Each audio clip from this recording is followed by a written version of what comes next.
মুখ্যমন্ত্ৰী ডাঙৰীয়াই টিংখান কৰাৰ সেই ৰাইজৰ হৈ এভাগে কৃষ্ণ যোৱা ৫ বছৰত তেখেতৰ নেতৃত্বত নিৰবিচ্ছিন্ন সেৱাৰ বাবে আজি অসমে এক নতুন দিগন্তৰ সূচনা কৰিছে। ইয়াৰ ফলত অসমে আজি সুৰক্ষা শান্তিৰ দিশত আগুৱাই যোৱা ৫ বছৰত অসমৰ থলুৱা ৰাইজে যিদৰে সুৰক্ষিত অনুভৱ কৰিছে সেয়া আগে কেতিয়াও হোৱা নাছিল। এনে সন্ধিখনত ৰাইজৰ বিকাশ অৰ্থনৈতিক উন্নয়ন চকুত লগা হৈছে।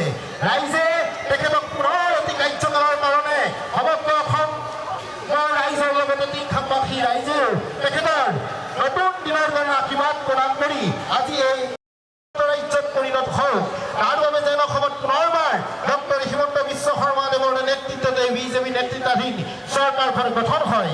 অশেষ পৰিশ্ৰমেৰে ৰাইজৰ হকে কাম কৰা এইগৰাকী মুখ্যমন্ত্ৰী প্ৰভু ভগৱন্তই অধিক শক্তি প্ৰদান কৰক, লগতে টিংখাম সমষ্টিৰ বিধায়ক মহোদয়কো শক্তি প্ৰদান কৰক।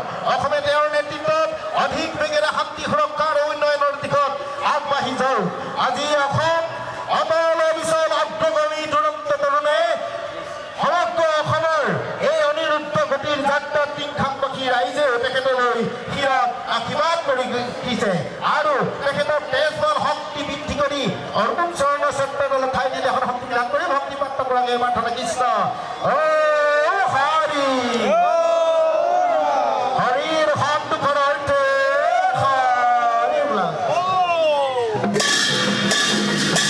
মুখ্যমন্ত্ৰী ডাঙৰীয়াই টিংখান কৰাৰ সেই ৰাইজৰ হৈ এভাগে কৃষ্ণ যোৱা ৫ বছৰত তেখেতৰ নেতৃত্বত নিৰবিচ্ছিন্ন সেৱাৰ বাবে আজি অসমে এক নতুন দিগন্তৰ সূচনা কৰিছে।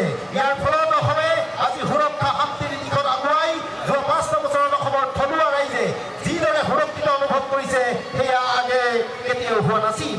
এনে সন্ধিখনত ৰাইজৰ বিকাশ অৰ্থনৈতিক উন্নয়ন চকুত লগা হৈছে। ৰাইজে তেখেতক পুনৰ অতি কাৰ্যকালৰ কাৰণে সমগ্ৰ অসম ৰাইজৰ লগতে টিংখামবাসী ৰাইজেও তেখেতৰ নতুন দিনৰ কাৰণে আশীৰ্বাদ প্ৰদান কৰি আজি এই ৰাজ্যত পৰিণত হওক তাৰ বাবে যেন অসমত পুনৰবাৰ ডক্টৰ হিমন্ত বিশ্ব শৰ্মাদেৱৰ নেতৃত্বতে বিজেপি নেতৃত্বাধীন চৰকাৰখন গঠন হয়। অশেষ পৰিশ্ৰমেৰে ৰাইজৰ হকে কাম কৰা এইগৰাকী মুখ্যমন্ত্ৰী প্ৰভু ভগৱন্তই অধিক শক্তি প্ৰদান কৰক, লগতে টিংখাম সমষ্টিৰ বিধায়ক মহোদয়কো শক্তি প্ৰদান কৰক। অসমে তেওঁৰ নেতৃত্বত অধিক বেগেৰে শান্তি সুৰক্ষা আৰু উন্নয়নৰ দিশত আগবাঢ়ি যাওক। আজি অসম অটল অবিচল অগ্ৰগামী দুৰন্ত তৰুণে সমগ্ৰ অসমৰ এই অনিৰুদ্ধ গতিৰ যাত্ৰাত টিংখামবাসী ৰাইজেও তেখেতলৈ শিৰত আশীৰ্বাদ কৰি দিছে আৰু তেখেতৰ তেজবল শক্তি বৃদ্ধি কৰি অৰ্জুন চৰণ চন্দ্ৰদলে ঠাই দি এখন শক্তি লাভ কৰি ভক্তি প্ৰাপ্ত কৰাগে প্ৰাৰ্থনা কৃষ্ণ